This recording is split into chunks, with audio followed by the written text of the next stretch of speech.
thank you very much. Up next, we are going to hear about improving customer experience through digital. So if one of you wants to share your presentation, I will stop on a second. Just to introduce Karin Hill and Jean Inglis, and we are now going to hear about customer experience at Edinburgh. So yeah, if you are brilliant, I'm seeing that screen. If you want to put it into, we're seeing the presentation mode rather than the slide itself. To be honest, it's not a major problem, but yeah, we're getting the presentation view of that rather than the presented view. Do you want just the? Do you want Andy? Do you want just the slide itself? You don't? Do you not want it in presentation mode? No, it's fine. Whatever's good for you. Sorry, I was just pointing it out. I didn't know that you'd seen that. That's absolutely fine in that way. Okay, perfect. That's brilliant. So I will leave you to introduce yourself and the project. I'll let you know if there's any problems, and I'll come back towards the end. Fantastic. Andy, sorry, it's just to mention what we'll do at one point midway through is we'll swap slide decks, if that's all right, because I've got my slide deck for the second half. Yeah, of course. Just unshare the screen and reshare it. And if you need a hand, I'll pop back up. Thank you. Super, that's great. Thanks everybody, and thanks for joining us all today. My name is Karin Hill, and I'm the program manager for customer transformation.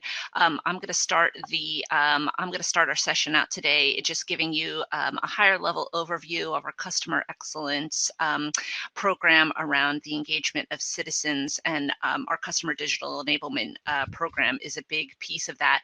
And then I'm going to turn things over to my colleague Jean, who is going to take you through some of the finer detail about the journey that we have been on for the past year. So the customer digital enablement program is a big component of our customer excellence, of our wider customer excellence strategy at the City of Edinburgh Council. Up until the start of 2019, City of Edinburgh Council had a fairly well-known CRM sitting in its back office that was used to manage our customer records coming in.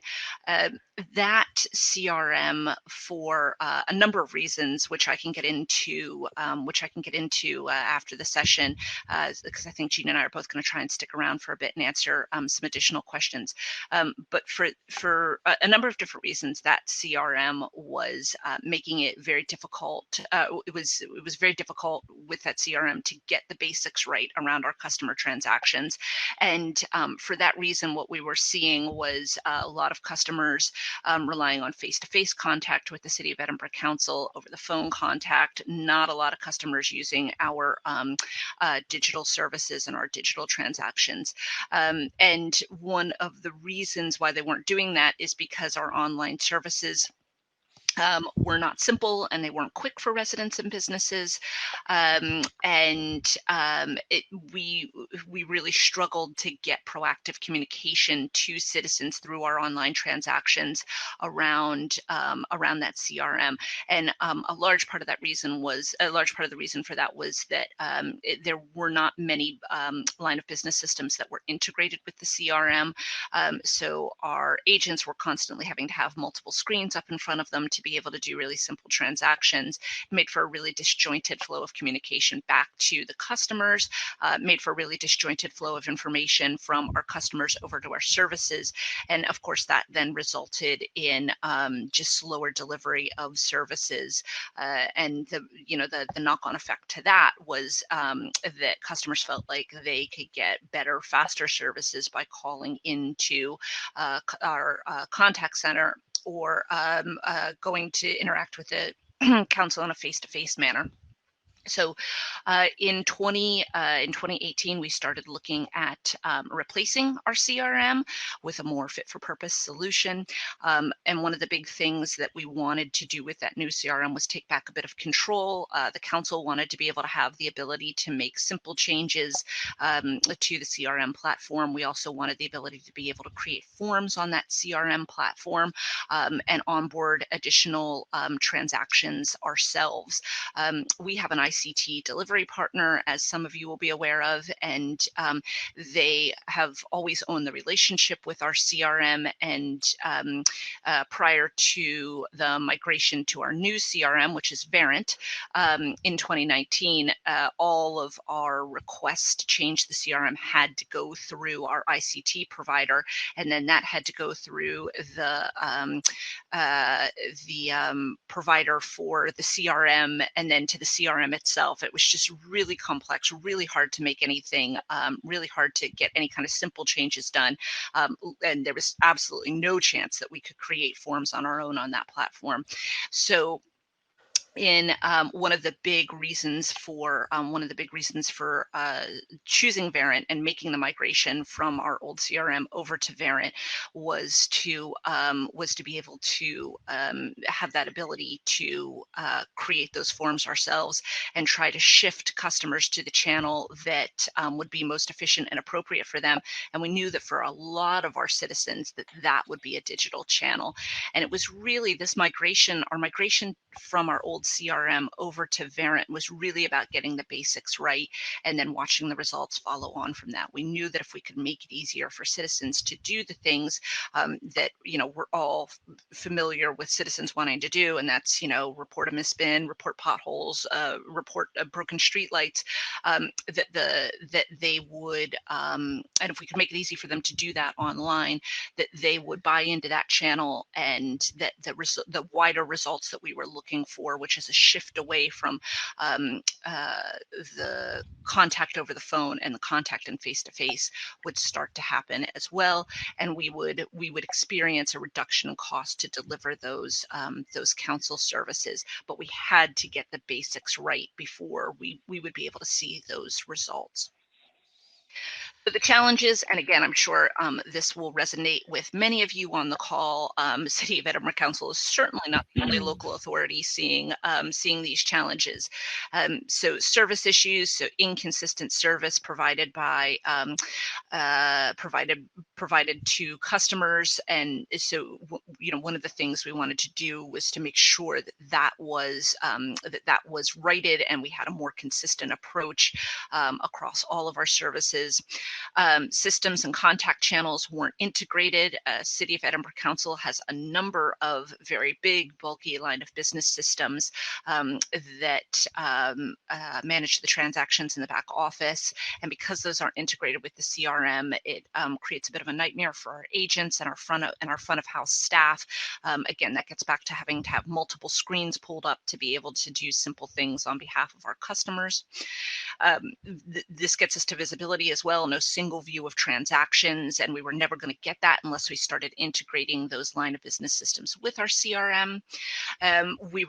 City of Edinburgh Council was incredibly reactive, and where we wanted to get to was a proactive stance. But the way that the systems were set up, we just weren't going to get there on our old CRM. Poor data, so we just had limited business intelligence, limited MI on service trends and where our repeat contacts were. And then budget pressures. We wanted to make sure it was difficult for us to ensure value for money and to maximize income with our old CRM, and largely that has to do with the fact that the council in-house staff had absolutely no control over it at all. We couldn't do anything ourselves with that CRM. So our outcomes were very targeted. Absolutely wanted to increase customer satisfaction first and foremost. We wanted to make services simple and service information. We we wanted to make that really prevalent to customers. Wanted to focus a lot on better channel management. So once we had customers in a digital channel, we wanted to make sure that their experience was that they had an excellent experience in that channel, so that they stayed on the channel. Absolutely wanted to be more proactive with our customers and communicate better updates with them, make sure that they knew, make sure that they had more detail around the status of their requests and reports, improve productivity and efficient operations. Absolutely wanted to simplify our systems and our processes, and integrating with the CRM was a key component of this. And then consistency. Wanted to make sure that our agents and our front of house team had consistent information and knowledge at their fingertips, so that because we knew that the knock on to that was that our customers would be getting consistent information and service. So those were the really key things that we were looking to achieve through our migration to Verint. Then it wasn't just the shift to Verint that made that made up our customer excellence strategy. There were a number of other technologies that were coming into play around this. A lot of our line of business systems are quite old, and many are legacy systems, and so getting enhancements for those core systems has been key. We're still on a roadmap for that. It's largely handled by our ICT team. So getting the instances of our line of business systems up to their current service levels has been critical. And that has allowed for a number of other optimizations to happen. Website optimization.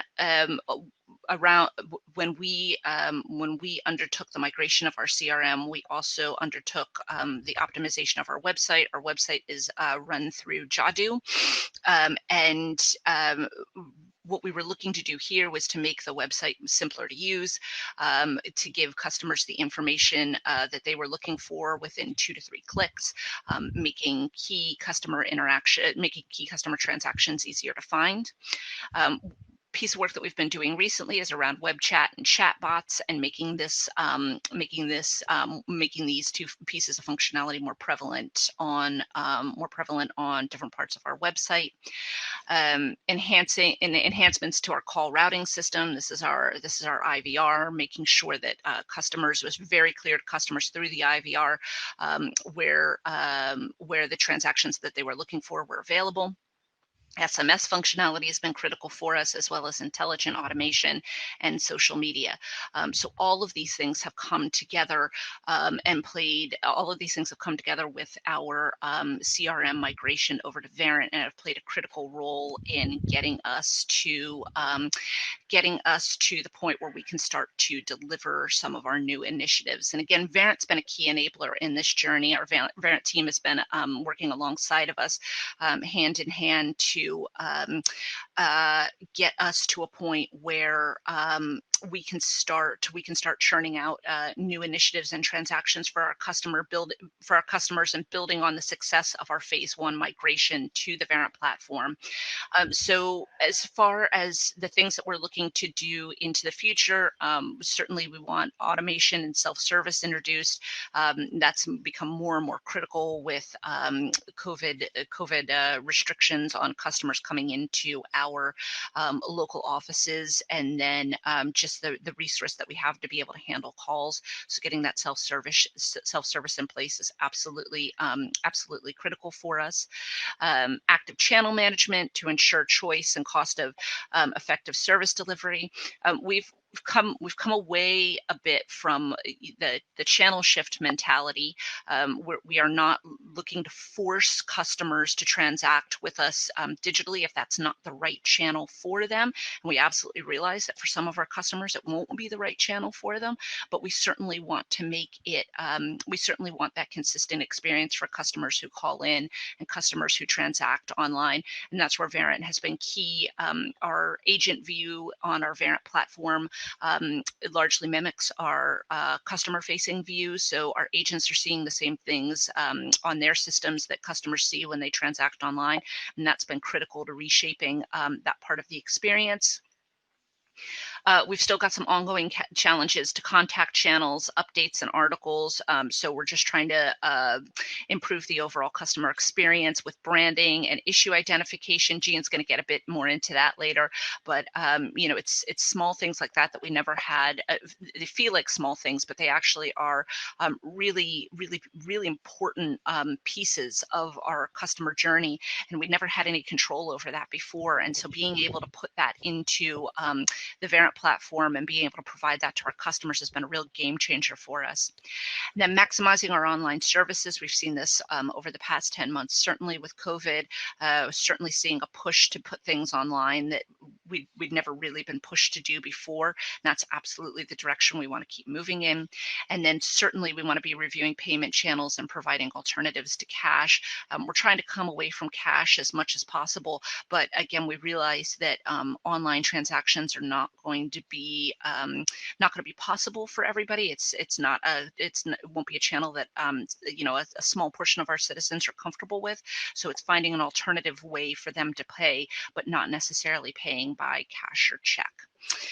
And at that, I'm going to turn things over to Jean. I'm going to stop sharing and turn things over to my colleague Jean, who is going to take you through more of a detailed run through of what we've been able to do, what we've been able to deliver with our Verint platform. Over to you, Jean. Okay, thank you, Karin. Can everybody hear me? I think I can see the presentation. So, yeah, thank you very much. So what I want to do is just do a quick run through of what we delivered in phase 1 and also what we did as part of our COVID response as well, using the Verint system that we've got in place. So I was the project manager overseeing the phase 1 delivery and also overseeing the delivery of our COVID platform on it. So as Karin has explained, our online forms are just clearer, more consistent. They meet the accessibility regulations. So there's just a great improvement on what we had before. The customer view and the agent view is very similar. So on our agent view and our customer view, it'll tell you things like what's the delivery time scales for the bins, give you some messaging on screen, and agents see a very similar form presented a very similar way, and we can adapt the, you know, what can be seen on the different channels to suit, you know, whether it's the customer or the agent looking at the maps. The maps on our online forms were like a huge improvement to what we had before. We have assets displayed on those maps. So when we went live with our forms, we primarily went live with it was about 20 forms, and they took account of about 80% of our transactions, and they were broadly kind of mostly roads forms, or they were waste forms. So on our streetlights forms, you can see the streetlights, or on the waste forms, for instance, if it's communal bins, you can select the communal bin. And what happens is when you choose that particular asset that there's an issue with, whether the streetlight's out or the bin is overflowing, there is a communication that then goes into the CRM, and then the note of the issue passes into the back office system, and then that back office system will issue it to the operative who can go and you know deal with, or the engineer that can deal with getting the issue resolved. The other thing that was a really big benefit was the fact that our maps will display open issues. So when I see an overflowing communal bin, rather than that being reported 10 different times by 10 different people, I can see it's open on our forms, and I can choose to receive updates. So rather than that being a separate inquiry, actually we're holding it as a single inquiry on our system. And as Karin had mentioned, one of the really important things was about that communication back to the customer about their transaction. So this integration into the back office system also included tracking, you know, what was the update in the back office system, which was automatically passed through the Verint CRM, and it triggered a particular set of wording to be generated in an email that goes back out to the customer to say the engineer's going out to look at the street light, or, you know, whatever it is. So the customer's getting those kind of immediate proactive updates to let them know how their inquiry is progressing. We've got the facility to upload photographs, so particularly useful, for example, with things with potholes. You know, if the engineer at the far end can see, right, that's a picture of what the issue is. It's, you know, it's worth 1,000 words. So we've got that now on our online form, so customers can submit photos really easily. If I pick up my mobile phone, the map centres on my location, and I can just use my mobile phone to click, take a photo, submit it on the form, and that goes straight across through our CRM and across into the back office system to the person who's going to be dealing with that issue that's been raised. We have mentioned this a little bit already. The forms have been developed so that they can display messaging, whether it's if something, you know, wires on a streetlight is, well, that, you know, this is an emergency, and so it has to be treated in one way. And then we've also got messaging, for example, if somebody asks, and they've just asked for one a couple of weeks ago, then the system will say, well, actually, it'll take a couple of weeks for that delivery. And again, it just stops that kind of repeat reporting of things, just that really good, clear communication back to the customer. And again, as Karin's mentioned, one of the really big benefits for us is that ability to make our own forms and to amend our own forms. So depending on the change in need, we've actually now got that capability to be able to adapt what we've got and improve it. And we have so that's, you know, something from the customer's perspective, that we're getting what they need in front of them, you know, on the screen, but also from the agent's perspective. A lot of the feedback from the agents when we moved to the Verint CRM was just that, you know, it was a really easy system to use. The forms were intuitive. You know, the journey through the form, you know, with the agents, they were really pleased, and it was really simple to use, and actually needed minimum training because it was so intuitive. So that's what we delivered as part of our phase one. So it was a focus on our high transaction forms, getting them online and encouraging customers to use it. That was around about October. We went live with that last year, and as everybody knows, a short time later, we had the COVID situation arose, and we knew straight off the council's focus was going to be on protecting our most vulnerable people, minimising risk to our colleagues, and also doing everything we can to maintain the services that we're providing within Edinburgh. And obviously, as the COVID situation evolved, we had multiple routes in for information and services to people. And we knew that we needed a way to really effectively manage that. And so there was a decision taken, like, what we're going to do is we're going to use our Verint CRM. We're going to create a platform that works to serve this purpose. I've got on the screen here a little bit of a timeline. I think everybody knows this, but it's interesting when you revisit it, the fact that, you know, we had our first COVID case in Scotland on the 1st of March. By the middle of March, everybody was told, you've got to go home. And then by the 3rd of April, that's when the shielding list came out. And then by the end of April, we had our platform in place for managing, you know, dealing with inquiries and requests for people who were shielding. But it just really brings into focus how short a period of time that we had to respond to this situation. What I'm going to do is just show you a little bit about the platform that we've put in place, and then once we break it afterwards, more than happy to take any questions that people have. So things to flag is this was a really, really agile approach. We were just responding as quickly as we could to get something in place that did what we needed, and we knew we need to identify really quickly what's our key requirements here, what do we need this system to do for us, and we knew it was about processing requests from the customer coming in and reaching the end point, you know, whether it's, we worked with third sector, voluntary sector, some stuff had to go to there, we had some internal services, and it was about routing the inquiries across and thinking ahead, because we didn't have all the information about what we needed. We thought, what might we need? What is the data that we might be asked for?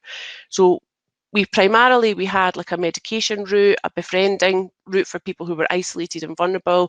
We had critical food requests, and then we had kind of standard food requests that were routed differently depending on whether or not the person was shielding or if they were vulnerable. And I'm just going to show you some of the screens from our application and tell you a little bit about it. So we have the shielding list that was issued by the NHS was being uploaded into our system. We had an online form for the customers, which looked very similar to our agent version of the form. The first page kind of collected key bits of information just to categorise, you know, whether it was the person shielding, were they vulnerable. built the system to match those records to the shielding list. We were not going to ask these particularly vulnerable or sometimes elderly people to authenticate into our systems, so it make it as easy as possible for people to transact with us. It did things like, if the person's address was different to the address that was on the shielding list, we noted it so that we could then pass that back as part of our food request update to make sure it was the correct address that was being passed over. We had a variety of different services that were available. There was information on screen about this is how long it will take for a food box. Is it an emergency? So that people could, choose different options. And then depending on which of the options that were chosen, the system did different things. So it might issue a report to the third sector of the list of people who have asked for a food box and any dietary needs that they have. It could have been I'll go into the next thing, is about our medication pickup. If somebody needed medication, we gather the specific information so that our in-house team could coordinate that medication delivery, and that was notifications were generated directly as soon as the form was submitted to the people who needed to respond to that. The form could identify, the Verint system could identify if this person was shielding or vulnerable, and they would direct that food request appropriately, whether it went to our third sector or if it went to the NHS for a food box. And then what it also did is gathered the suite of data that we needed in order to do our government reporting on the services that we had delivered as part of the COVID crisis. And the customer would then have the reference number from the Verint system that if they ever contacted us back, that we had a record of the request that they had made. So we'd routed it, brought it in centrally, and then routed it out to where it needed to go to. We are working on, for the next phase, we've built our isolate and protect form for our outbound calls, and that gives us, we've got the ability now to scale up depending on what happens, which is really good. And yeah, so what I'll do is I'm conscious that we're short on time, so I'll just hand back to Karin, and then happy to take any questions that people have.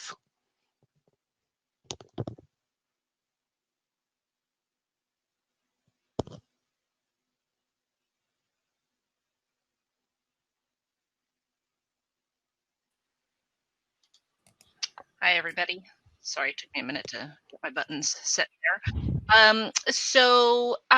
Andy, I'm conscious of time as well. We wanted to go into a bit about how COVID has changed the way that we engage with our citizens, but wondering if that is maybe best for the roundtables after, and if we want to just go into the Q&A with time.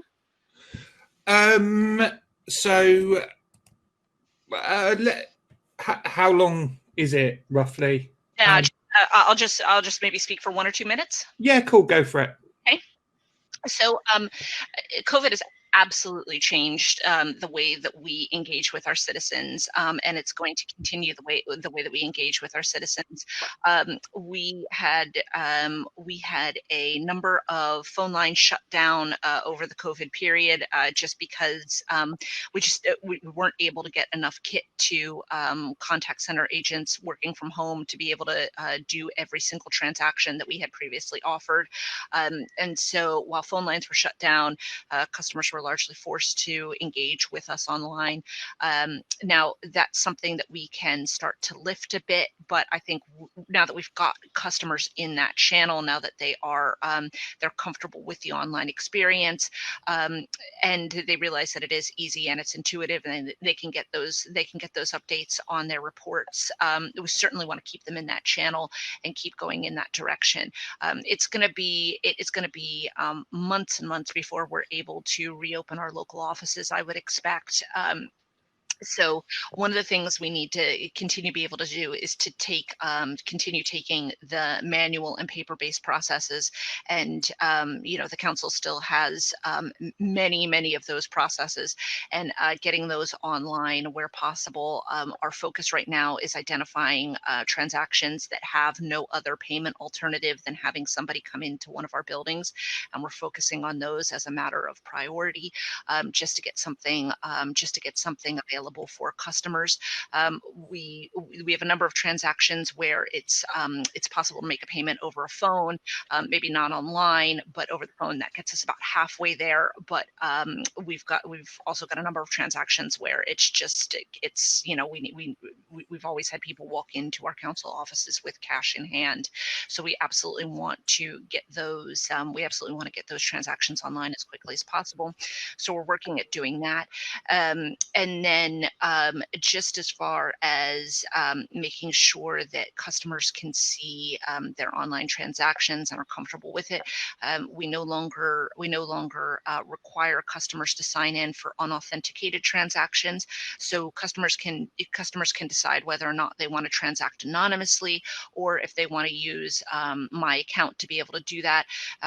That is something that's changed over that's a change that we've implemented over COVID, giving customers that flexibility and that choice about whether or not they want to sign in.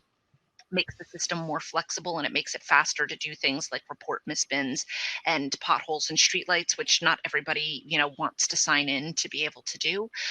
So that's definitely changed how we look at that, and it's gonna I think in the future it's going to change our whole thought process about the overall sign in and authentication around our transactions, and where we continue to move with the direction that we go with that. So that's just a very quick whistle-stop tour of where we are. I realize that was a lot of information to share. Andy, happy to hand back to you for the Q&A. Brilliant. So Esther raised the question, what customer research did you do? Maybe some before COVID, but I doubt whether you had much chance during COVID.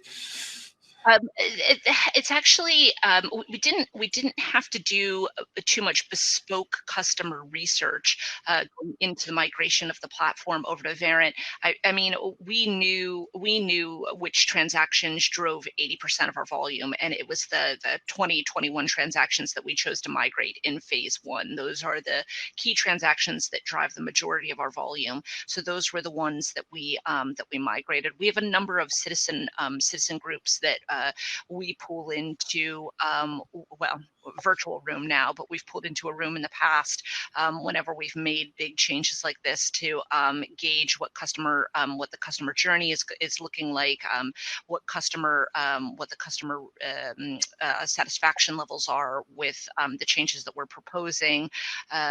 So we use those groups in phase one, but largely we knew which transactions were going to be part of that migration. Brilliant. So David picks up, looks a great system. What are the next stages, please, in terms of phases, and ultimately what's the end goal and timelines, please? Well, hop onto this. It's going to go on forever, isn't it? The end goal is single view of the customer. That is where we want to get to. We want a single view of the customer. We want seamless transactions. We want full integration with all of our line of business systems. So it's just a small Christmas list. So the next phase two is looking at integration of a number of other key transactions. We're looking to fully integrate our repairs, our council home repair process for emergencies and non-emergencies, and that's an integration with both Northgate and Total Mobile. That's a big one for us. We've been doing some work with planning and building standards teams. We're looking at full integration of our bulky uplift process. We have with the ability for customers to pay online and to fill in an online form outlining what they want to be uplifted is already in place, but customers are unable to pick the date for their uplift, which best suits them. And that creates a lot of headache in our back office with our contact center teams. And then just getting building our knowledge base on the Verint platform. We're looking at integration with our key communication systems, our social media platform, our MyTel communications platform.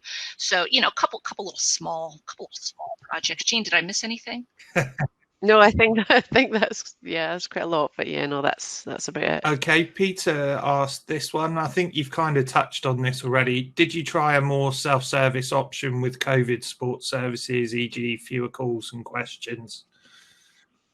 So I think that the key thing about that one is the fact that when the COVID situation arose, essentially the whole of the contact centre, had to be sent home, and there was a piece of work to get their kit up and running. So, and also we had to prioritise other things like the vulnerable lines and, the people that were in need.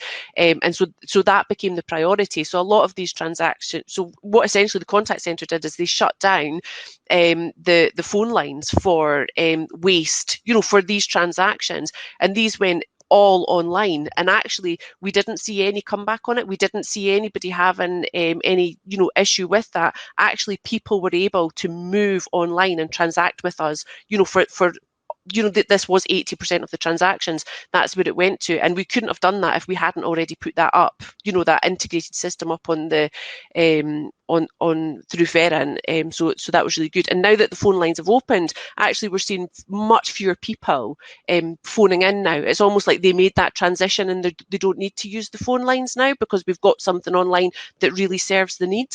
I mean, who really wants to spend time on a phone line if you can get stuff done? Most of us don't choose to do that. Okay, we've probably only got time for one more. These two seem to be both related, so I might advise the person sending them probably catch up with you guys in the break now. But could you have used the Jadu CRM instead of the Verint one? Do you have to build duplicate forms in Jadu and in Verint? So I think Jadu doesn't have the CRM functionality. So what Verint had, it was the CRM functionality for use in the contact centre was a big part of what we were looking to have. And no, we don't need to do the duplicate forms because we're building our forms on Verint and they can be hosted on the Jadu website. We have some legacy forms on Jadu, and what we're doing is just prioritising, as we're doing our pieces of work, which ones do we move across to Verint and which ones are just to stay where they are. And just to add on to that, Jadu was one of the providers that we looked at when we were moving away from our previous CRM. And what Jadu were very clear about is that they could provide a CRM functionality, but they would bring in a third party in order to do that. And that just felt like that was similar to the CRM that we already had. It was a third party that that had to implement the CRM, and then we already had a third party as our ICT provider that we had to go through. And what we wanted a CRM provider where it was their technology, it was their kit that they had developed, and they were the subject area experts. And we needed to stop having to go through three or four different communication channels to be able to get to the people that could actually make the changes to our CRM. So that was one of the things that we liked about Verint, and that is 100% one of the things that makes the work that we've been doing in phase one and throughout COVID so successful. It is absolute partnership working with our Verint team. Jean and I are on the phone with them regularly. I think we both agree we probably speak to our Verint delivery partners more than we speak to people in our own households. But that's how we've been able to work in that agile way to be able to make those changes, is the fact that we've got the direct line into them, and it's their product, it's their kit, and they, we're on the phone with people who live and breathe that specific product. Mm-hmm. Really important to have that good relationship, and we got some stuff coming up in Technology Day tomorrow about supplier relationships and positive relationships and things like that. So I'm just going to say massive thanks to you. We're going to go into a break now.